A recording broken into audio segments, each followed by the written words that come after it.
다 같이 묵도하심으로 일부 수요 예배 하나님께 올려드리도록 하겠습니다.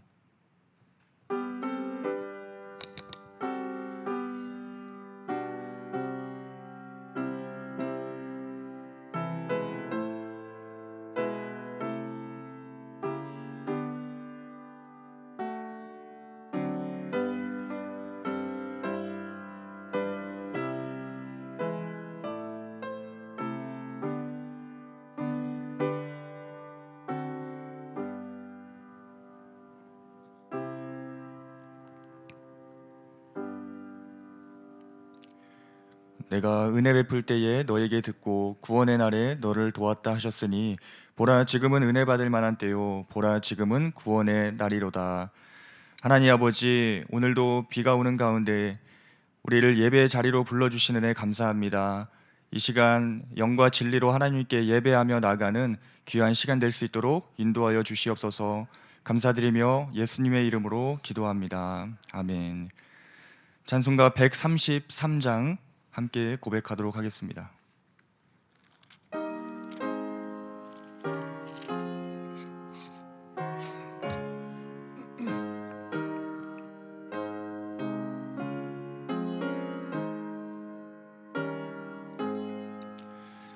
웬 말인가 날 위하여 주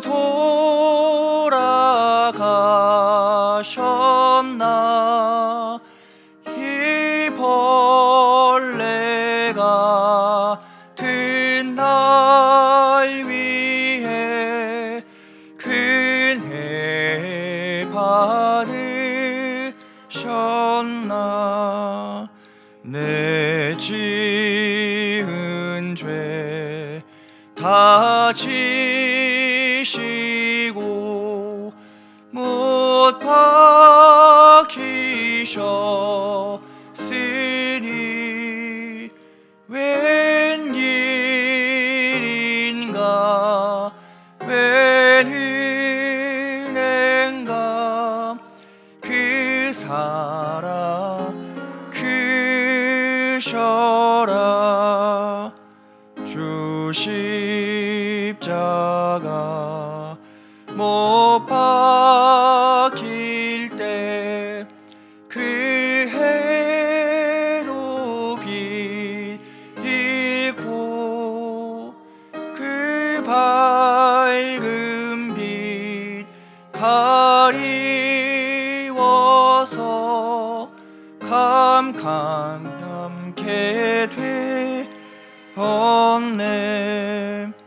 나 십자가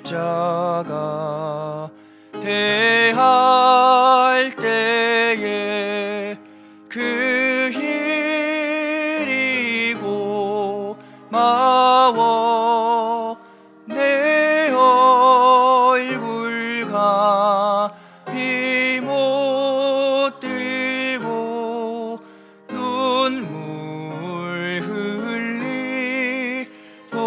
흘리도다. 늘 울어도 눈물로써 못 갚을 줄 알아. 몸 밖에 드릴 것 없어 이 몸 바칩니다.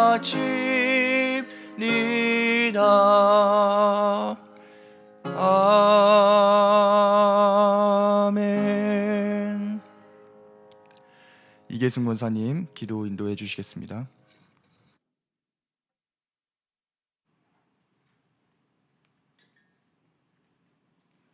하나님 아버지, 수요 예배로 인도하심을 감사드립니다. 우리의 찬양과 영광을 받아주시옵소서. 우리의 죄와 허물을 예수님의 십자가의 보혈로 용서하시고 구원은 믿음으로, 삶은 성령으로 이신칭의 우리 모두의 삶에 찾아오셔서 은혜 가운데 신앙으로 세상을 바라보며 복음을 붙잡고 이 땅을 살아가게 하소서. 교회의 여러 가지 하반기 일정 가운데 주님이 간섭하심과 성령 충만함으로 아름답게 이루어질 수 있도록 은혜를 구합니다. 하나님, 말씀을 전하시는 김신일 목사님께 지혜와 계시의 영을 더하게 하셔서 성령 충만하게 하시옵소서. 말씀이 우리 심령에 역사하여 성령의 인도하심에 순종의 삶을 살아갈 수 있는 저희들이 되게 하소서. 감사드리며 살아계신 예수님의 이름으로 기도드리옵나이다. 아멘.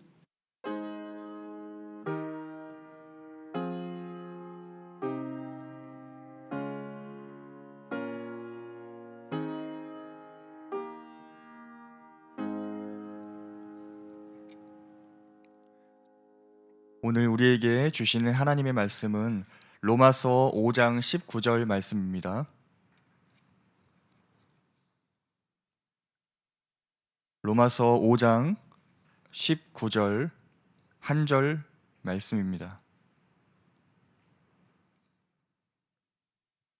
19절 합독하도록 하겠습니다. 한 사람이 순종하지 아니함으로 많은 사람이 죄인 된 것 같이 한 사람이 순종하심으로 많은 사람이 의인이 되리라. 아멘. 교회 소식은 주보 12면을 참조해 주시기 바랍니다. 이 시간 38구역 특송으로 하나님께 영광 돌리겠습니다.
하나님 아버지 감사합니다. 38구역 하나님께 특송으로 영광 돌렸습니다. 삶 가운데 찬양의 은혜가 끊이지 않도록 주님께서 항상 인도하여 주시옵소서.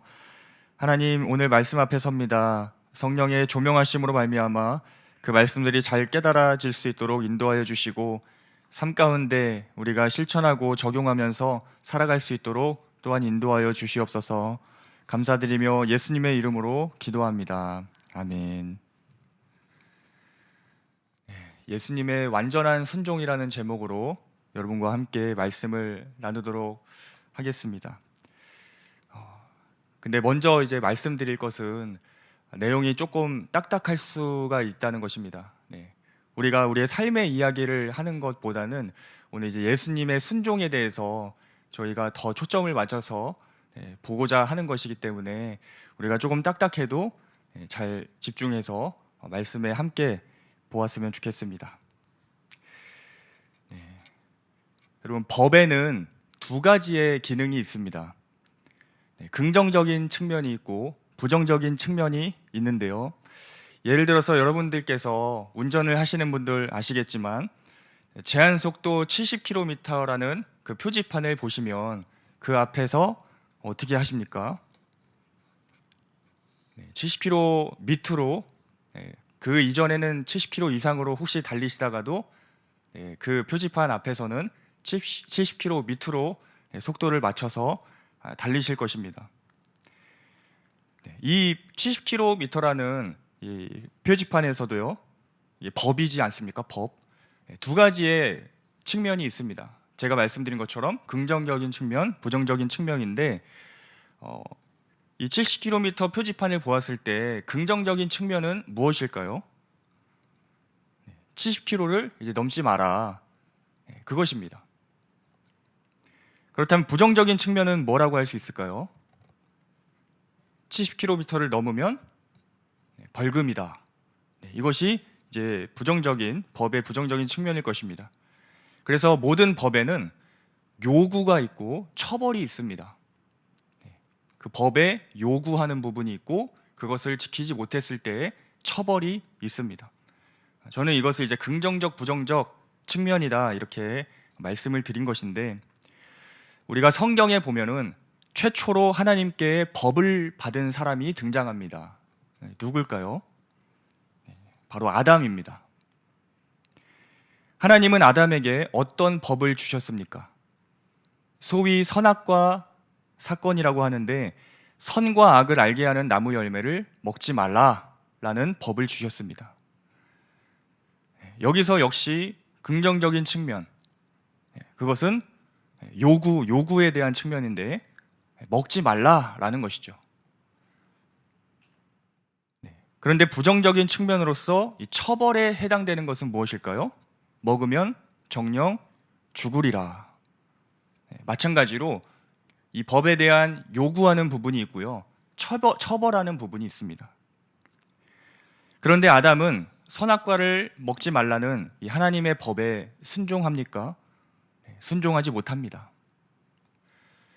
그래서 어거스틴이라는 신학자는 이 선악과를 먹기 전에 아담의 상태를 말할 때 죄를 짓지 않을 수 있는 가능성이 있는 상태다라고 정의를 했습니다. 죄를 짓지 않을 수 있는 가능성이 있는 상태. 말이 조금 어렵지만, 그런데 이제 먹었다는 것은 아담이 자신의 자유의지로 선택했다라는 것이죠. 자발적으로 불순종했다라는 것입니다. 그래서 이제 아담은 죄를 짓지 않을 수 없는 상태가 돼버리고 맙니다. 이것을 이제 신학적으로 행위 언약 이렇게 얘기를 하는데요, 아담은 이 행위 언약을 하나님 앞에서 지키지 못한 것이죠. 이 하나님의 법이 요구하는 것을 실패한 아담은 이제 아까 말씀드린 것처럼 부정적인 측면, 이 처벌에 대한 부분, 이 처벌을 받아야 하는 상황에 놓입니다. 하나님의 법대로 계속 살아야 하는 긍정적인 측면은 물론이거니와 처벌을 받아야 하는 이 부정적인 측면도 함께 갖게 되었습니다. 그런데 아담이 이것을 순종할 수 있을까 했을 때 죄를 짓지 않을 수 없는 상태가 되어버린 아담이 하나님의 법을 순종하기란 이제 틀렸습니다. 법에 대한 요구는 아담의 실패로 끝난 것이 아니고요, 율법으로 인간에게 계속 요구되고 있었습니다. 그것이 이제 장차 이제 신의 산 그 법으로, 십계명으로도 나오게 되고요. 하지만 아담의 후손들 역시 죄로 인해서 하나님의 법을 온전히 순종할 수 없는 비참한 처지에 놓이게 됩니다. 제가 예를 하나 좀 들어보고자 하는데, 만약에 부모가 자녀한테 10,000원을 주면서 수박을 사오라고 이야기를 했습니다. 근데 이 자녀가요, 수박을 사러 가다가 놀이터에서 친구들을 만났습니다. 그래서 이 10,000원을 다 썼어요. 결국 수박을 사오지 못한 자녀는 그대로 빈손으로 부모님께 돌아왔습니다. 자녀는 어떻게 되었을까요? 혼났습니다. 이 혼났다는 것이 제가 아까 말씀드린 처벌에 대한 그런 부분입니다.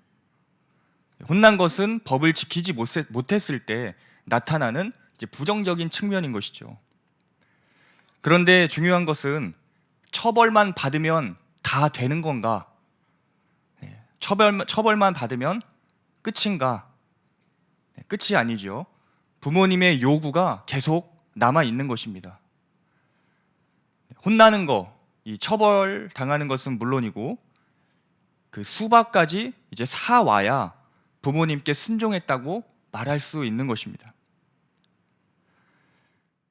그런데 자녀가 부모님의 요구를 순종할 수 있는 능력이 있을까요? 이미 10,000원을 다 써버렸는데 어디서 이 10,000원을 가져오겠습니까? 마찬가지로 하나님의 말씀에 자발적으로 불순종하여서 의로움을 잃어버리게 된 이 아담이 그 의로움을, 그 의를 자신의 능력으로 절대 회복할 수가 없다는 것입니다. 아무리 10,000원을 다시 찾고 싶어도 찾을 수 없는 자녀와 같이 아담도 아무리 의로워지고 싶어도 이미 타락한 아담은 자신 스스로 의로워질 수 없습니다. 그래서 루터라는 신학자는 낯선 의가 필요하다라고까지 말을 합니다. 내 의가 아니라 외부로부터 주어지는 의입니다. 내 안에서는 이제 의로움을, 그 의를 창출해낼 수가 없습니다. 이미 죄로 인해 그 의로움을 다 잃어버렸기 때문이죠. 이 낯선 의가 결국에 무엇입니까? 바로 예수님의 의입니다. 예수님은 이 아담이 실패한 것을 세우시기 위해서 이 땅에 오셨습니다. 아담과 더불어 불의한 자가 된 우리를 의롭게 하시기 위해서 이 땅에 오셨습니다. 우리가 앞에서 논의한 것처럼 예수님은 하나님의 법을 성취하시기 위해서 이 땅에 오신 것입니다.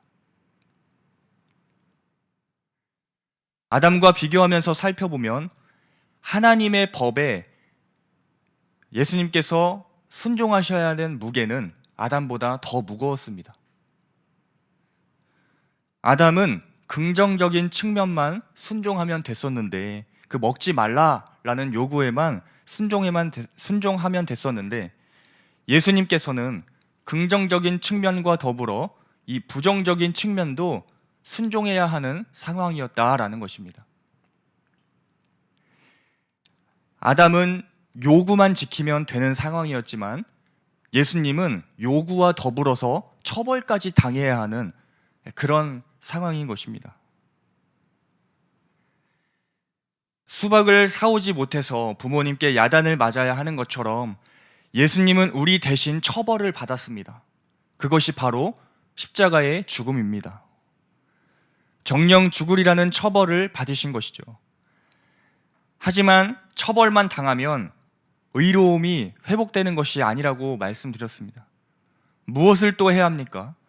아까 비유로 예를 들었을 때 수박도 사와야 하는 것인데, 예수님은 우리 대신 의롭다 하시기 위하여 전 생애를 율법대로 사심으로 아버지의 요구를 다 이루셨습니다. 심지어 구약에 예언된 그 작은 말씀들도, 작아 보이는 그런 말씀들도 다 성취하셨습니다. 예를 들어서 예수님께서 예루살렘 입성하실 때 그 나귀 새끼를 타고 입성하신 그런 부분도 스가랴 9장 9절에 예언된 그 말씀을 성취하시기 위해 그렇게 나귀 새끼를 타고 예루살렘에 입성하신 것이었습니다. 예수님의 그 행적에는 하나도 율법을 따라 행하지 아니한 것이 없었다라는 것입니다. 이렇게 예수님은 요구와 처벌을 율법대로 사심과 또한 십자가에서 죽으심으로 다 이루셨습니다. 아담의 순종보다 훨씬 더 무거운 순종을 예수님은 그 길을 걸어가신 것입니다. 로마서 10장 4절에 보면 그리스도는 모든 믿는 자에게 의를 이루기 위하여 율법의 마침이 되시니라 라고 말씀합니다. 율법의 마침이 되었다는 것은 완성하셨다라는 것을 의미하는데, 우리 대신에 율법대로 사심으로 그 법에 대한 요구를 행하시고 또한 죽으심으로 처벌을 당하셨으니 율법을 완성하신 예수님을 믿는 자들은 의롭다함을 받는 것입니다. 내가 당해야 할 저주도 예수님이 대신 다 당해주셨고, 내가 행해야 할 율법도 예수님께서 전부 행해주셨기 때문입니다. 아담이 실패한 것을 예수님은 성취하셨고, 예수 믿는 자를 의롭다 하셨습니다. 이 아담의 불순종으로 말미암아 불의한 자들이 되어 죄로 인해 죽을 수밖에 없는 우리가 예수님의 순종으로 말미암아 의로워지고 의인이 되었다는 것은 우리에게 너무나 큰 은혜인 줄 믿습니다.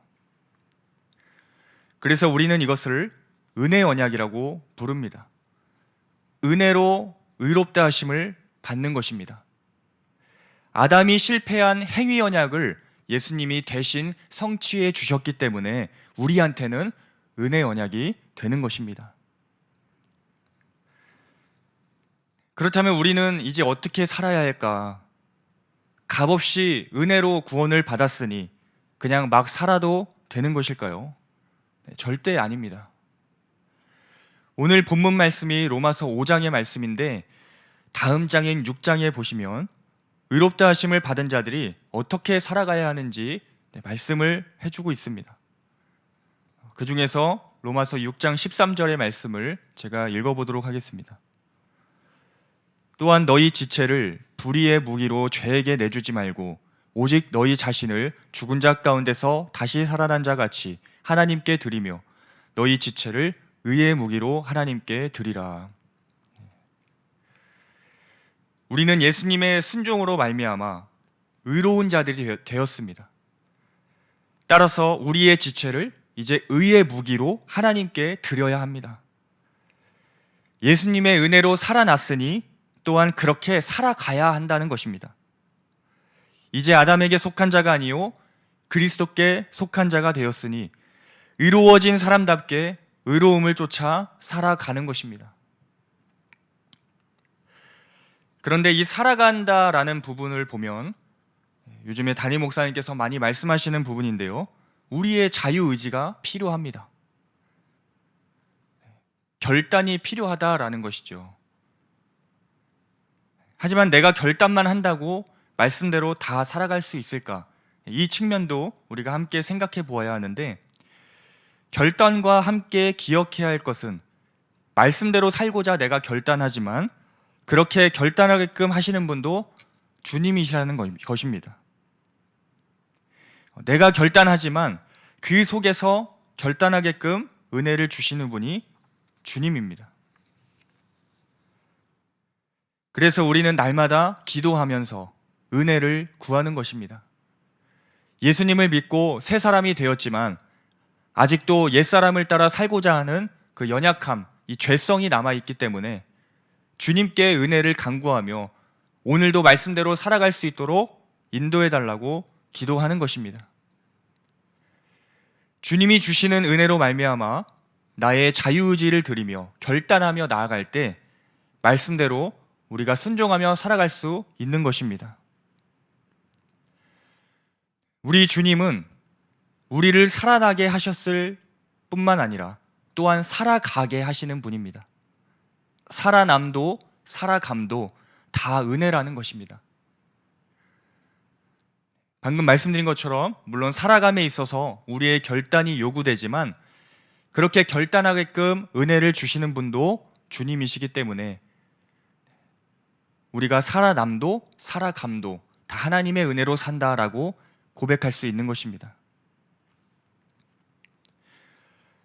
의롭다 하심을 받은 자 되었으니 의의 무기로 내 지체를 드리며 살아갈 수 있기를 소망합니다. 요지는 이제 두 가지인데요. 첫 번째는 우리가 예수님의 순종으로 말미암아 믿음으로 의롭다고 여김을 받은 자들이 되었다라는 것입니다. 하나님의 법에 대한 그 요구와 처벌의 문제를 예수님께서 해결해 주셨습니다. 두 번째는 그렇게 의롭다 하심을 받은 자들이 되었기 때문에 우리가 의롭게 살아가보자라는 것입니다. 여러분, 그 로마 카톨릭 같은 경우에는 의롭게 되기 위해서 의로운 삶을 살아가려고 합니다. 의롭게 되기 위해서 의로운 삶을 살아가려고 합니다. 하지만 우리는 전혀 그렇지 않습니다. 이미 의로움으로 의로운 삶을 사는 것입니다. 주님께서 주시는 은혜는 살아남에만 있는 것이 아니라 살아감에도 있습니다.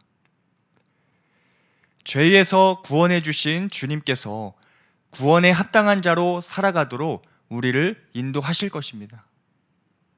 그때 우리가 해야 할 것이 무엇일까요? 그 인도하심을 믿고 결단하며 순종하며 나아가는 것입니다. 살려주신 분이 또한 살아가게 하신다는 믿음을 갖고 은혜를 구하며 매일의 삶을 결단하며 나아가시기를 소망합니다. 우리의 지체를 의의 병기로 드리면서 나아갈 때 우리의 삶 가운데 많은 의의 열매들이 맺히게 될 것입니다. 결론을 맺으려고 합니다. 예수님께서 우리를 구원하시기 위해서 순종하셨다라는 것을 보았습니다. 특별히 법에 대한 그런 시점으로 우리가 긍정적인 측면과 부정적인 측면 이렇게 살펴보았는데, 요구와 처벌을 예수님께서는 순종하심으로 다 이루심으로 말미암아 우리의 의가 되어 주셨습니다. 값없는 은혜로 우리를 의롭게 하셨는데, 그렇다면 우리는 은혜를 은혜로 알고 더욱더 의롭게 살아가기를 결단하는 자들이 되기를 소망합니다. 우리에게 제일 값비싼 복음의 은혜를 선물로 주셨는데 그 가치를 몰라보고 제대로 살아가지 못한다면 그토록 안타까운 것은 없을 것입니다. 이미 예수님께서 순종하심으로 말미암아 여러분들을 의로운 자, 의인이 되게끔 만들어 주셨는데, 마치 그런 것이죠. 거지 같은 그런 삶 가운데 있다가 이제 그 좋은 주인을 만나서 부자가 되었는데도 불구하고 자꾸만 거지같이 살아가려고 하는 모습이, 그 옛 습성이 계속 나온다면은 주인이 보고 얼마나 안타까워 하겠습니까? 이미 부자가 되었는데 우리가 부자처럼 살아가야지 계속 그 거지의 옛 습성대로 죄를 지으면서 불의의 우리의 지체를 맡기면서 살아간다면 안 될 것입니다. 값비싼 복음의 은혜를 값싼 복음의 은혜로 전락시키는 일이 없기를 소망합니다. 불의한 자를 의로운 자로 만들어주신 은혜를 생각하며 받은 은혜를 가지고 더 말씀대로 순종하며 살아가기를 소망합니다. 살아남도 살아감도 하나님의 은혜라는 것을 기억하시면서 불의한 자를 의로운 자로 살아나게 하신 은혜, 이 은혜를 날마다 감사하시고, 또한 우리의 결단과 함께 살아가게 하시는 은혜를 경험하며 살아갈 수 있기를 소망합니다. 살아남도 살아감도 다 주님의 은혜입니다. 은혜로 살아났으니 은혜로 살아가시기를 간절히 소망합니다. 우리 찬송가 436장 함께 고백하도록 하겠습니다.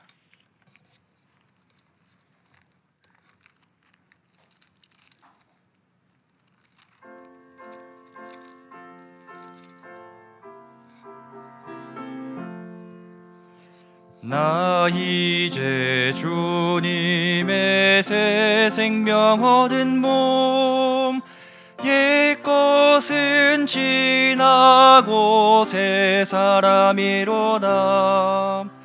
그 생명 내 맘에 강같이 흐르고 그 사랑 내게서 해같이 빛난다.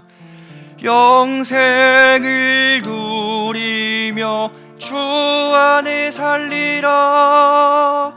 오늘도 내일도 주 함께 살리라. 주 안에 감추인 새 생명 얻으니 이전에 좋던 것 이제는 값없다. 하늘의 은혜와 평화를 맛보니 찬송과 기도로 주 함께 살리라. 영생을 누리며 주 안에 살리라. 오늘도 내일도 주 함께 살리라. 산천도 초목도 새 것이 되었고 죄인도 원수도 친구로 변한다. 새 생명 얻은 자 영생을 누리니 주님을 모신 맘 새 하늘이로다. 영생을 누리며 주 안에 살리라. 오늘도 내일도 주 함께 살리라.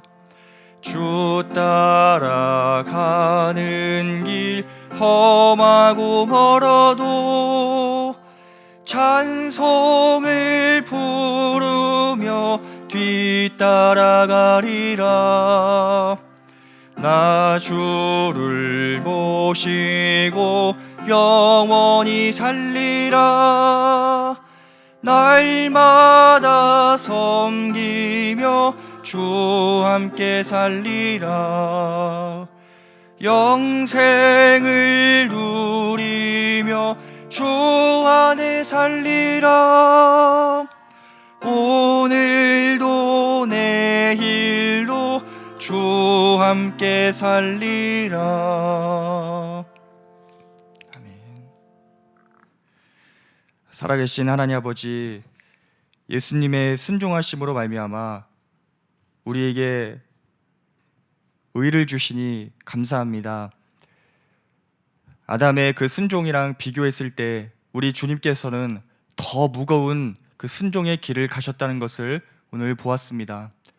하나님의 법에 대한 그 요구와 처벌을 우리 예수님께서 다 행하시고 또 다 당하셨는데 우리는 그 예수님의 순종함에 있어서 너무나 혹시라도 가볍게 생각하면서 살았던 것은 아닌지 우리의 모습을 돌아봅니다. 주님께서 이 땅에 오시고 하나님의 그 법을 이루시기 위해서 율법대로 사시고 또한 죽으심으로 우리에게 의를 주셨는데 우리가 의롭게 된 자들로서 정말 의로운 삶을 따라 살아가고 있는지 우리의 모습을 돌아봅니다. 하나님, 이미 의로운 자가 되었으니 의로운 삶을 살아갈 수 있도록 주님께서 인도하여 주시옵소서. 우리의 힘으로 할 수 없습니다. 살아나게 하신 그 은혜를 우리가 기억하면서 살아갈 때에도 주님이 부어주시는 그 은혜를 간구하며 의의 열매를 많이 맺으며 살아갈 수 있도록 주님께서 인도하여 주시옵소서. 주님의 순종하심이 없었다면 우리는 아직도 죄인이요 소망이 없는 자들인데 우리가 그 사실을, 그 은혜를 기억하며 다시 한번 살아남에 대한 그 은혜를 회복하고 또한 살아가는 부분에 있어서도 우리의 자유의지를 드리며 하나님 앞에 살아갈 수 있도록 주님이 인도하여 주시옵소서. 이제는 우리 주 예수 그리스도의 은혜와 아버지의 크신 사랑과 성령님의 감화 감동, 교통 내조 역사하시는 은혜가 살아남도 살아감도 주님의 순종하심의 은혜라는 것을 기억하며 다시 한번 말씀대로 살아가고자 다짐하는 우리 중앙교회 성도님들 머리 위에 이제부터 영원토록 함께 있을지어다. 아멘.